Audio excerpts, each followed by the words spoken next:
Marvel's like a sandbox that just lets you build whatever sandcastles you want to build. And frankly, we always feel like we get to the end of the movie and we're like, oh, well, that's exactly what we wanted the movie to be.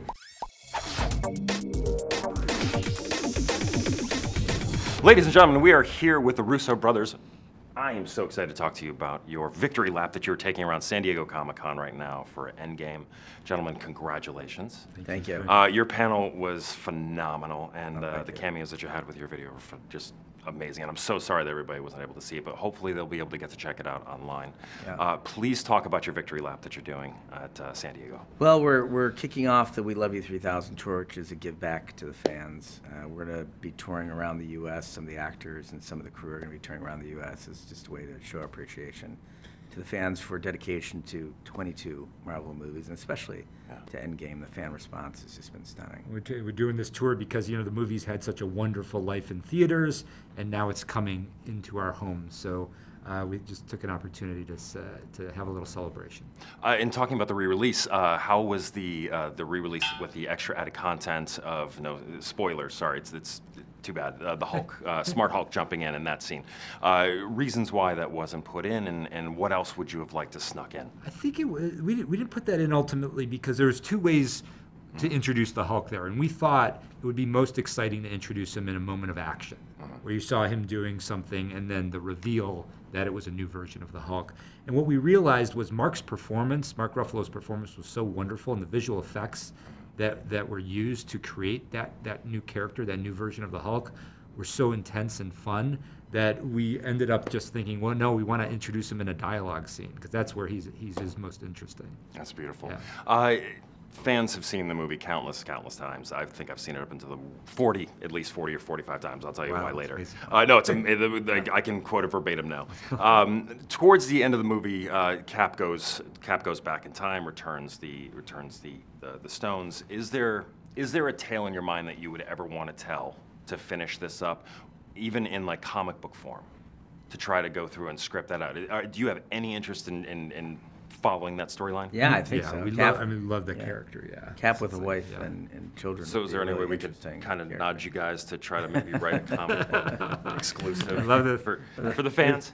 Thank you for bringing that up. You're the first to bring it up. But that's something that could be really exciting for us. Well, yeah, I was talking to the writers, McFeely and Marcus McFeely yesterday, and they were talking about how they'd come up with all these different ideas of what they wanted to do, even talking so much as having Thanos jump through time after getting the time stone from Doctor Strange and dropping Captain America's severed head at his own feet, saying, "I am inevitable." Like, that would have been a much darker Avengers movie. So I appreciate you keeping it up on the higher end. Is there anything that you really wish you could have just gone over the moon and just like a dream?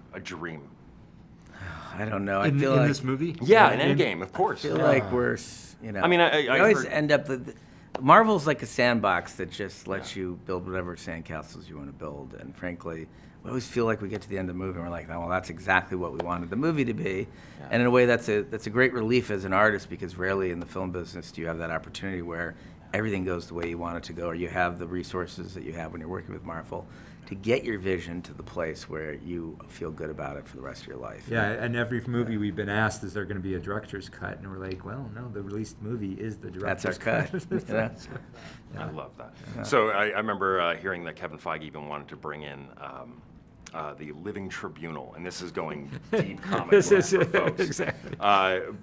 Yeah, so I mean, you kept it on the level. You made it fully approachable to everyone in the film. Yeah, that was really, I think that was around the Wizard's duel between Strange and Thanos, or the fight between the Gauntlet and Strange's powers. And Strange in Infinity War did a similar mind trick that the Ancient One did to him, but he did it on Thanos, and then Thanos went on a journey through the cosmos, a sort of psychological journey. And I see you kind of tried to send him into the mirror universe, and Thanos just punched right through it, so that was, you knew that wasn't going to work. Exactly, so we felt like after we did it that it seemed like a long way to go for very little, and that we wanted the momentum in that fight to just continue forward. I think that was something we held on to for quite a while. We did. In storyboard. There was something very fun about it. It was like, you know, because Thanos' power there was this sort of idea that like Strange could confuse him and disorientate him. Of course. And it was a really effective and fun for a while, and especially the moment where Thanos discovered how to get out of that trap. But yeah, ultimately I think it was just too much of a detour from the main storyline of the Avengers. Wonderful. Well, we know that the digital copy is coming out on July 30th, and you have the Blu-ray coming out August 13th. Any special features you guys are excited about that are going to be coming out that you can share, be it extra scenes that weren't? Yeah, we've got some great deleted scenes on, a couple of scenes that we really love. That's just, again, a 3-hour movie, you just can't get them all in there. There's some very funny banter between the Avengers that they're talking about. They're planning the time heist, where they're referring to events in their past and with a different perspective in a very funny way. Other characters commenting on their past, like Rocket. There's some great behind-the-scenes stuff where you get a little window into how much we do have a lot of fun making these movies with the cast, and you get a nice window into that and that footage. And there's a beautiful tribute to Stan Lee, which is really special as well. Fantastic, So, fantastic, awesome. Joe and Anthony Russo, thank you so very much. Regal movie fans, thank you. I thank you, and we can't wait to see the Blu-ray and the digital on August 13th. Thank you so much, Joe. Thank you. Thank you. Appreciate it. Thank you.